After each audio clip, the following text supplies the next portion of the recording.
This is the Blood Red podcast from the Liverpool Echo, giving you the inside track on all the big talking points from Anfield. It's been an incredible year for Liverpool Football Club, but one even more astonishing for goalkeeper Andy Lonergan. Out of contract last summer with his last professional outing coming on loan at Rochdale, the veteran was surprisingly drafted in as goalkeeping cover by the Reds before an untimely injury to Alisson saw him signed permanently by Jurgen Klopp and handed one of the best seats in the house to witness a season which Liverpool made history. Lonergan offers a dressing room look at how the Reds marched to Premier League glory, reveals all on training against Mohamed Salah, Sadio Mane and Roberto Firmino, and shares what's next for him after a year that made him fall back in love with football. Sit back and enjoy. The Blood Red podcast from the Liverpool Echo. Andy Lonergan, Premier League champion. How good does that sound? Yeah, it sounds nice. Do you know what I mean? It's something that I've got to my name now, regardless of not kicking a ball. It's something, a great experience and something I'm pretty proud of. And I think the question that's going to be on everyone's lips at the moment after Jurgen Klopp's comments, did you get your medal in the end? Yeah, he gave me one. He gave us one after in the dressing room, actually. Yeah, he gave us one in the dressing room. I'm happy to get one. I'm happy how he did it because I'd have been, getting one on the stage would have been embarrassing. It really would. So I was happy just to. I wasn't expecting it at all, even after his comments. I wasn't expecting to get one, and they just came up to me and just said, "There you go, you deserve it." And just a great moment, really. And how have all the lads found the celebrations over the last couple of weeks? Yeah, you know what? It's not been. You hear. I think after the Man City game, people were saying, "Oh, they've been out celebrating," but we had. We watched the game together at the team hotel when Chelsea beat City. A few drinks, not many people drinking, a few drinks, and then it was back to business. So, there was obviously a celebration after the game on Wednesday night, but that's been it as far as celebrating's gone. I'll get back to more of the celebrations near the end. We'll go back to I suppose it's a year ago now, last summer. Yeah. Alisson's at Copa America. Simon Mignolet's on the verge of leaving. How did your offer to train with Liverpool come about? Because that must have come out of the blue for you. It must have been a shock. Yeah, it was. At the time, Sai wasn't. There was no suggestion that Sai was leaving, especially when I got there. It was just a case of Alisson was having an extended break, and they needed another keeper. And I'm sure they had a list of a few, but they contacted, my agent. Obviously, asked did I want to come in, and I'm not going to say no, am I? I was. Probably not in the best. I was fit, sort of. I was fit enough to probably go into the majority of other clubs. But when I went into Liverpool, I thought the fitness levels were just, you need to be top end. So it took me a good few weeks to get up to speed. But no matter what shape you're in, you can't turn that down. Was it one that came more from John Achterberg or Jurgen Klopp aware from you, or have they spoken to Adam? Obviously, you've played with him before, because obviously football's a small world. So do you have any idea where that interest originally came from? Well, I know my agent he's Adam Sells, and he has a big glove company called Sells Goalkeeper Products. So he knows a lot of goalkeeper coaches, and I think he might have texted John. Well, he did text John saying if you're looking, one is available, and John liked the idea, put it to the scouts, I guess, and the gaffer, and it's pretty much just come in and see how you get on. And how did you treat it when you first joined up with him? Was it a chance to get your fitness levels up, to experience training with Liverpool, or deep down were you hoping for a contract? All of it, really. I thought, get in there and just have a go at it, and if you come up short, you come up short. But I was confident that when I was, if I could get fit and show what I could do, they'd be like, oh, he's probably better than we thought he'd be, if you know what I mean, having a career sort of outside the Premier League. But, there was sort of mixed signals. It might be a contract, there definitely won't be a contract, stuff like that. So I just thought, just enjoy it while you're there, give it your best. And then if the end of the trial period sort of is unsuccessful, at least I've had 4 weeks with best team in Europe at the time, and other clubs might have a look and say, well, he's been at Liverpool, he's played a game for them, he's done all right, we'll take him. What were your first impressions when you met up with the squad over in America? I met in So I went to Melwood the day before we flew out and trained with John, one-on-one session. Met a few of the lads, but I just met them on the plane, basically going to America, and they're all good lads. Obviously, being a newcomer, and I only knew Millie and Nat Phillips really, but obviously they've all got their own little cliques and what have you. So it's pretty much just kept myself to myself, and gradually as the week went on, integrated a bit more. Had a game of golf for a few of the lads, and it was a really good trip. Do you remember your first meeting with Jurgen Klopp and what he said to you when you joined up with him? Yeah, it was just obviously the plane. It was a big private plane, and we're all sat at different ends. And when I got off the plane, John introduced me, and the gaffer just said, "Thanks very much for coming." I'm like, "Thanks very much for inviting me." Do you know what I mean? So that was that. And he's a top guy, and he took time out to ask me, how I was and talk about my career and that. And it's just a nice touch from him. And how was your first training session? Surely it's going to be some contrast to your last game before that for Rochdale. Yeah, the first training session, I think we landed, was it Tuesday morning, so late afternoon maybe, or the Monday, I'm not sure. And then we just said, right, we're doing a session. So the outfield players did a bit of a loosener, but the first of what was all season, the goalies got absolutely battered, and it was like, oh my God. But honestly, it was red hot, and I was just thinking, I thought I was going to pass out. It was so intense, but that's the levels they're at. And straight from that moment, I thought, right, this is how it's going to be, and I just need to dig in. And I think if I was anywhere else, I might have not dug in as hard as I did, to be honest. Sometimes when teams report back for pre-season, you can tell when it's the start of something special. Obviously, you're linking up with the team that the European champions and come so close to winning the Premier League. When you did link up, was there that feeling that this amazing year was about to start? I'm sure there was from the lads that had been there previous, but for me, it was just a case of, I couldn't believe how, even the players, you've got your superstars, but there's other players that probably don't get as much praise as they should. And I just thought the quality throughout the squad was absolutely frightening. And in the back of my mind, I thought it was, Man City are a top team. And I thought that it's between Liverpool and Man City, but you never know, do you? You never know. But I think when the season started and after we beat City at home, I really believe that no one's going to stop us. In pre-season, you played that game against Seville. Now, obviously, friendlies, it's a lot of players being substituted, and it's not always your strongest 11. But that back four in front of you, it was Virgil van Dijk, Trent Alexander-Arnold, Andy Robertson. It is pretty much the first choice back four of the European champions, now the Premier League champions. How did it feel playing behind them? How did it feel pulling on the shirt?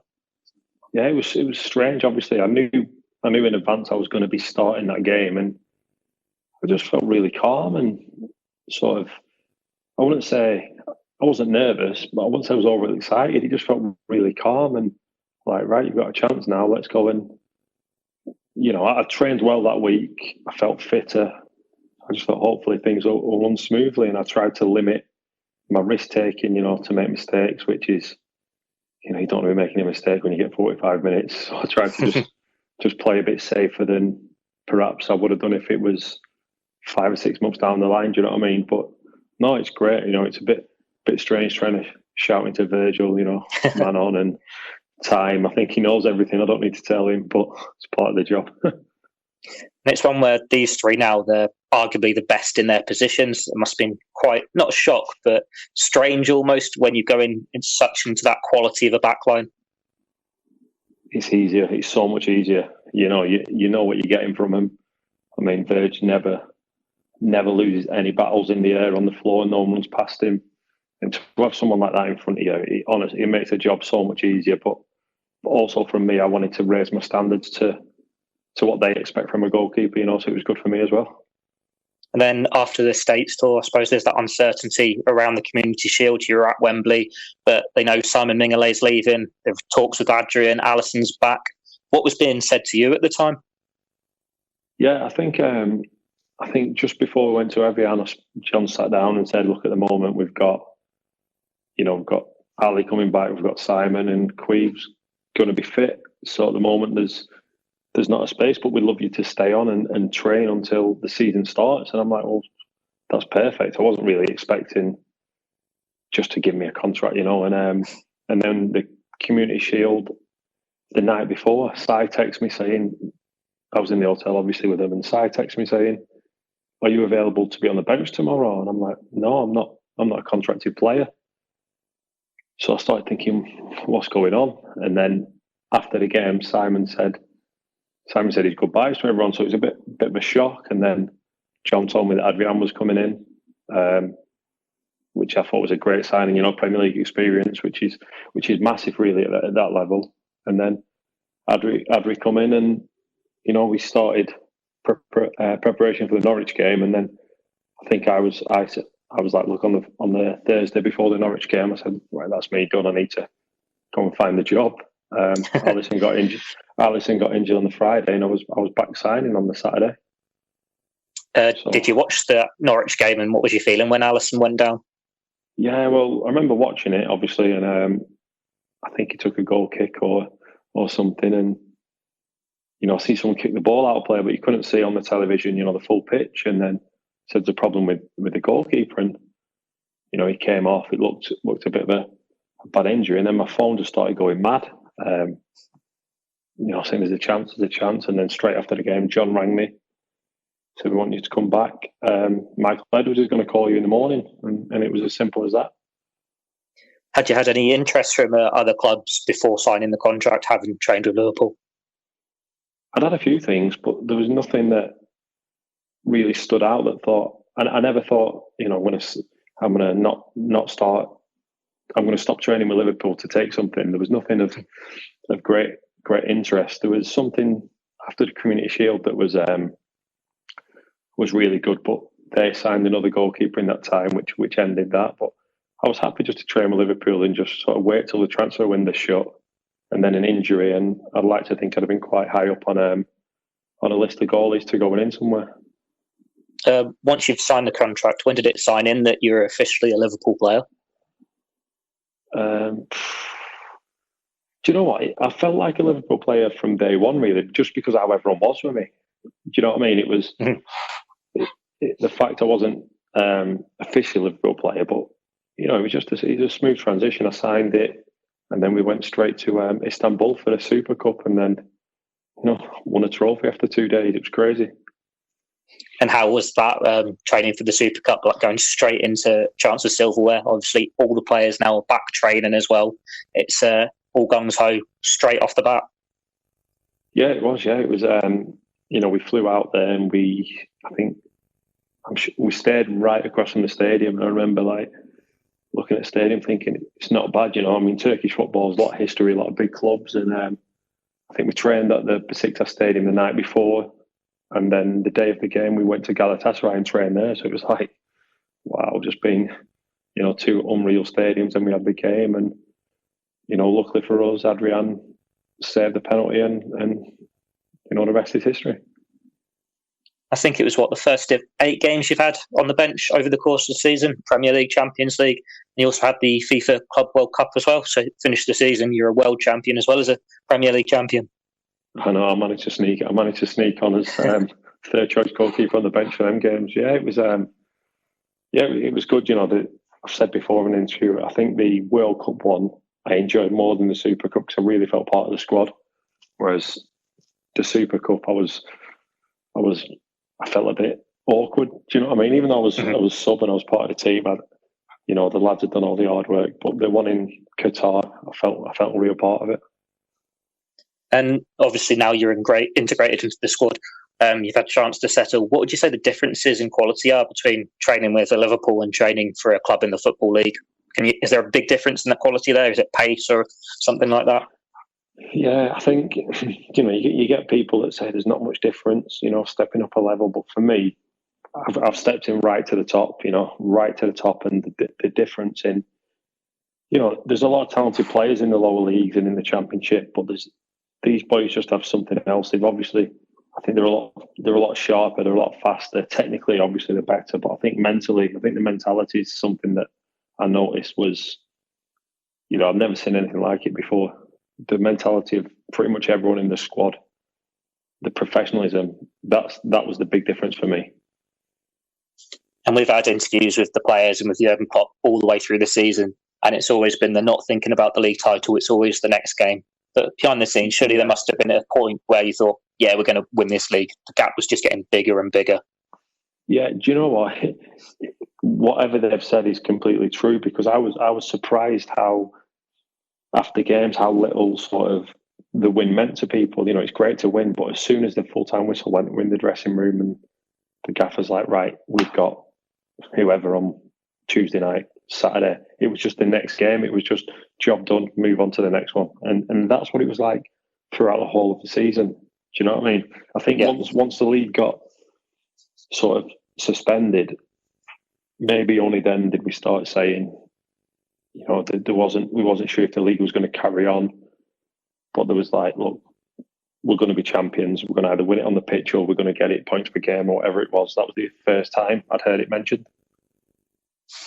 And obviously with the whole goalkeepers, I think every time they win a trophy, John Achterberg gets you together for a group picture. It looks a very tight-knit group. How is it working all together? What are sessions like?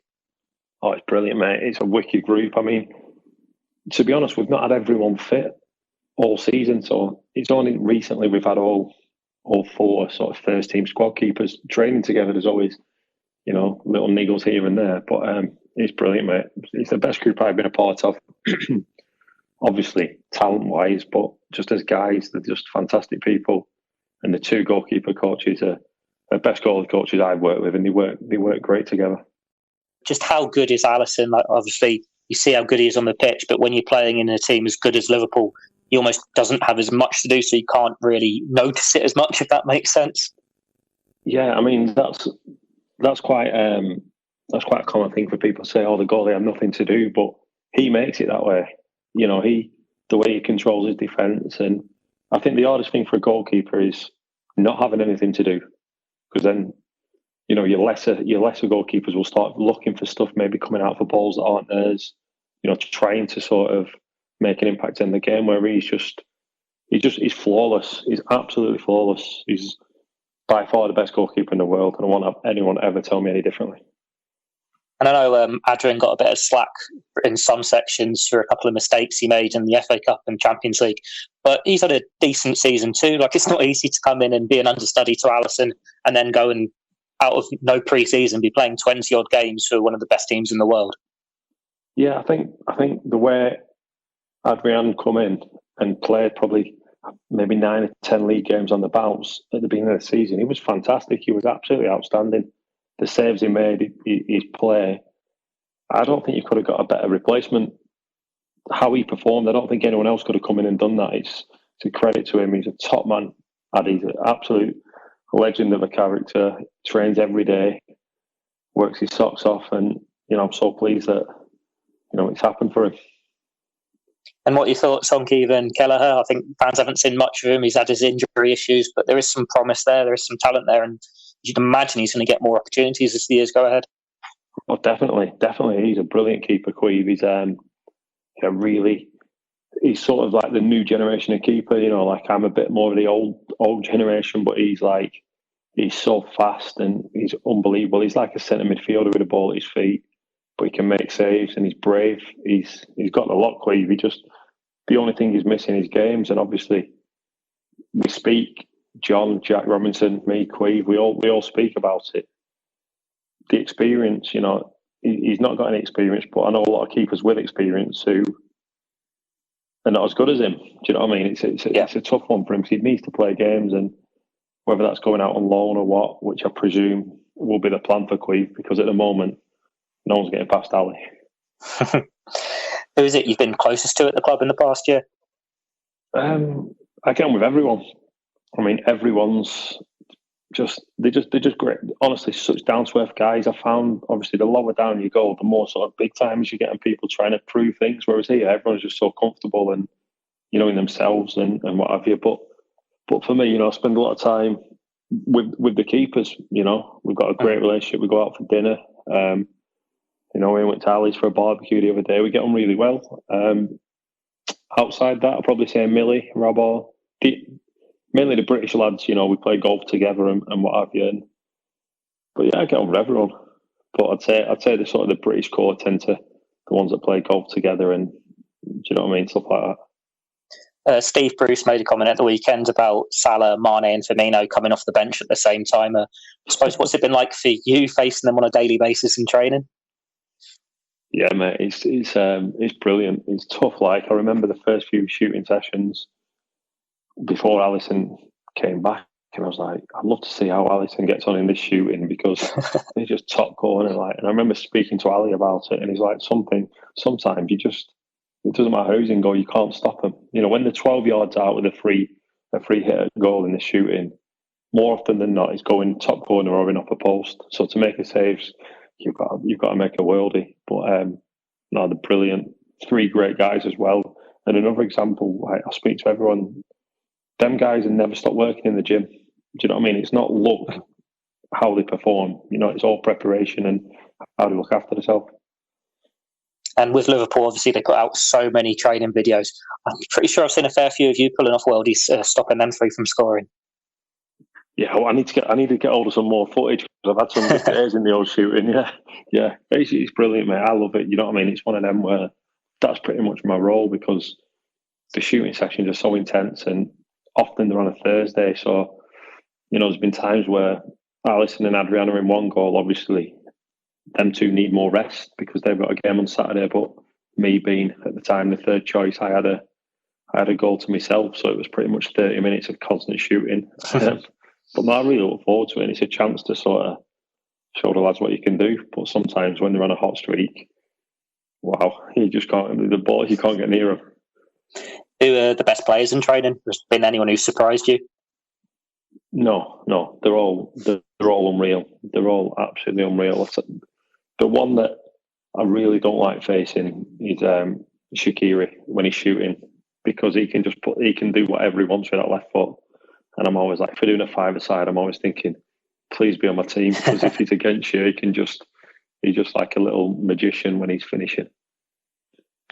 Have you ever played outfield in training, or any of the outfielders fancy themselves in goal?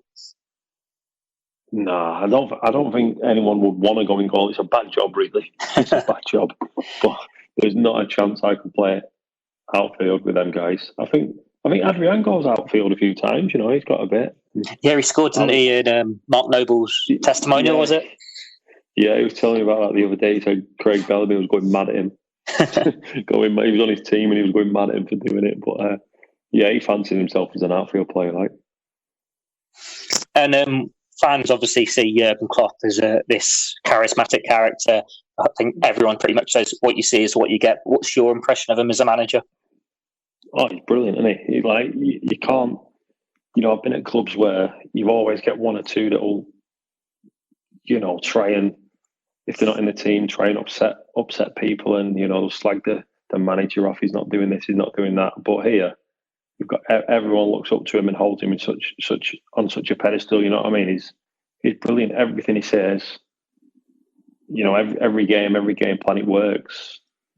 Everyone puts in 100% for him. It is what you see is what you get. What he comes across on the TV in his interviews, that's how he is in the dressing room. He's a top guy.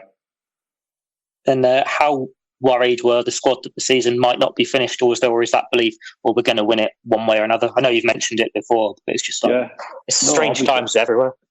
Yeah, obviously you want it to finish. You want to win it outright. You don't want it to be ended and points per game and that. But I think, you know, I don't really think, from my point of view and the lads that I'm pretty close to and I speak to, I don't think there was any doubt it wasn't going to get finished. It was just when it was going to get finished. You know what I mean? It was, you know, it's been difficult without the fans, because like Wednesday night, imagine all the fans, you know, waited so long to be in the stadium for that. That would have been the best night in the world. That would have been the best night ever. But, you know, it wasn't to be. But both the celebrations when you won the league and the celebrations lifting the trophy, they looked pretty impressive considering in the circumstances.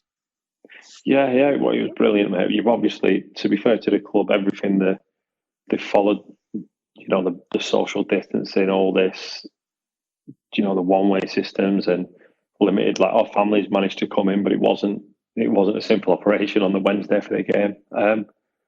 We've done as best we can in the circumstances, I think. How did training differ when you had social distancing and all that? Oh, mate, at the beginning it was a nightmare because when we got the green light to come back in individually, we had, I think there's 3 pitches at Melwood, so it was 1 player per pitch in 1 hour time slots. So obviously, being a goalkeeper, we couldn't have any coaches, so we could have no one hitting the balls at us. So we were just, we have the sessions, what we do, but without someone hitting the ball. So you're diving around the goal. You know, you play stationary balls, you're diving on the ball, you're getting up, you're sprinting, you're diving on the ball. And, oh, mate, it was a killer for me, that, because there's just no, you've got to do it to keep fit, to get your goalkeeper fitness, but it was just, it was dead. It was awful. But then when we got back to the small groups with the goalkeeper coaches, I think it was me and Alisson together, we'd do an hour, and then Cleve and Addy would come and do an hour. Oh, that was good. That was good. That's workable. Do you know what I mean? Mm-hmm. But, sorry, carry on. Sorry, no, I'm going to say individual training for a goalkeeper. It's impossible, isn't it? Do you know what I mean? It's impossible. It's impossible. What was the feeling like when did win the league, when you did get to lift the trophy? Because granted, Liverpool have been waiting 30 years for it, but when you've had to wait this extra 3-4 months, when you know it's pretty much going to happen, it must have made you even more impatient to lift it, to win it. Yeah, it was. It was. I think everyone would have liked to have lifted it, on the pitch after winning a game. Like, I imagine the Champions League final was the same. You've gone through the 90 minutes, you've won it, and it's just there for you. But having to wait that long was, it's hard to explain, really, isn't it? It's hard to explain. It was just, you've won the league and getting a trophy. I mean, under whatever circumstances, it's a great achievement. And were you ever tempted to have a word with Jurgen Klopp and ask for your debut once the league's won, once the Golden Glove's off the table for Alisson? No, there's, people keep saying to me, will you get a game? I'm thinking, bloody heck, there's 3 keepers ahead of me at the moment, do you know what I mean? And the gaffer, it's not a charity. It's not a charity, he plays his best players. So, it was never in my mind at all, You can't just dish out appearances. Well, Jurgen Klopp and John Achterberg, they always spoke so highly of you throughout the season, saying that you are playing your part. You might not make your appearance, but you're such a big part behind the scenes. You brought experience to it. That must have been nice for you to hear as well.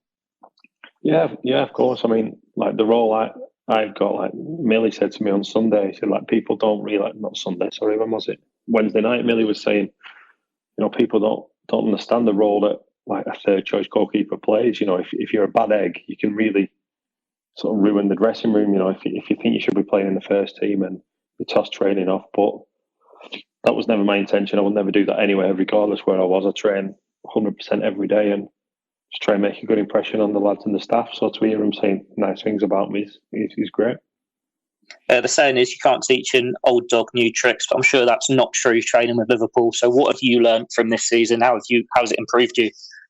Oh, I'll tell you what, mate. I think the biggest struggle I had coming to Liverpool was playing out from the back, because if you look through my career, most of the managers have been sort of so-called long ball merchants, so I was just putting the ball down and kicking it as far as I could. So the transition to playing 6 or 7 yard passes inside my 6 yard box was the thing that I was worried about the most, but the first few training sessions I might have got tackled or give the ball away, but you've got to improve, and I feel now that I'm pretty comfortable, playing that role. We've worked on it. We work on it every day anyway. But that was the old dog's learnt a new trick. I can play out from the back now, I think. Well, this team, they're European champions, world champions, Premier League champions. You've had this behind the scenes view of them getting better as they've gone along. It's been a journey under Jurgen Klopp. Is there any more in the locker? Can they keep getting better? I'm sure they can, mate. I'm sure they can. You look at the average age of the squad, and it's, there's not any players that you think are coming to the end. Like, the oldest player is Millie, who is probably the fittest player in the country. So there's no reason why they can't just keep it up. It's going to be tough, because I'm sure teams will strengthen, and maybe Liverpool will strengthen. But if they do make new signings, they're going to have to be hell of a players to get into that starting 11. And how would you sum up the season for you? Brilliant. Best season of my life by far. I've played played a lot of games and played a lot of seasons, but just this experience being around the quality and like the fans at Anfield, I loved it at Anfield, listening to, singing "You'll Never Walk Alone" before games. Every time it just gave me a buzz, and just unreal, mate, unreal. I can't really put it into words. I'm trying, but it's crazy. I'm sure I'll look back when I've retired and realise how special it was. And you've always wanted to play in the Premier League. I'm guessing there was a point in your career where the priorities changed somewhat. But how does it feel for you coming like this, being part of this squad, rather than, say, being a number 2 lower down and making a couple of appearances? Yeah, this is it. This is the the pinnacle. Like, I mean, I've had the chance in the past to play in the Prem, and it's not happened due to transfer fees and what have you. But I was speaking to the gaffer the other day, and he was saying, I had a really bad injury when I was 21, and I missed nearly 2 years of football. And the gaffer said, if you wouldn't have had that injury, then you'd have had a completely different career, which was a nice thing for him to say. But I said, I've got there in the end. I might be 36, but to come and win these medals at 36 is something that most people have got their feet up, or they're doing other things at 36 in football. But it's just been the highlight. Waited a long time for it. I suppose that shows as well how invested Jurgen Klopp is in every member of his squad. For 2003, 2004, he'd have been Main's player or manager or something, still have that knowledge of his whole squad. Yeah, it's scary really, because he'd never mentioned it ever before. And I've not missed a day's training, so my knee injury, it's not stopped me, but it at the time, obviously, I was about to leave Preston to make at the time a big money move to a top Premier League club, and I got injured, and 2 years later I had to come back and pretty much start from the bottom. But for him to just even bring that up, it just shows how just what a guy he is. Do you know what I mean? He treats everyone the same, regardless of if you're 36 and never playing football, or you're Mo Salah. He treats everyone the same. It's brilliant. You signed a short-term contract with the club. I imagine that's up now, but you've mentioned that they might want to loan out Kelleher this summer. Is there anything to you about the future, or are you moving on, looking for opportunities elsewhere?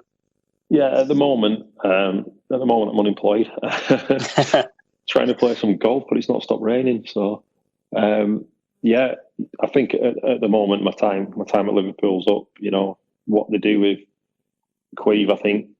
It's no secret they're probably trying to loan him out to get games, but there's still, you've got Camille Grabara coming back, you've got Carriers coming back, and then you've got the two first team keepers. So, I'm realistic enough to know there's you don't collect goalkeepers, you don't have 6 or 7 goalkeepers, and there's some of the young boys, Veit, Yaros, Jakob, the good keepers. You know what I mean? Really good keepers coming through. So at the moment, I'm just waiting to see what's next.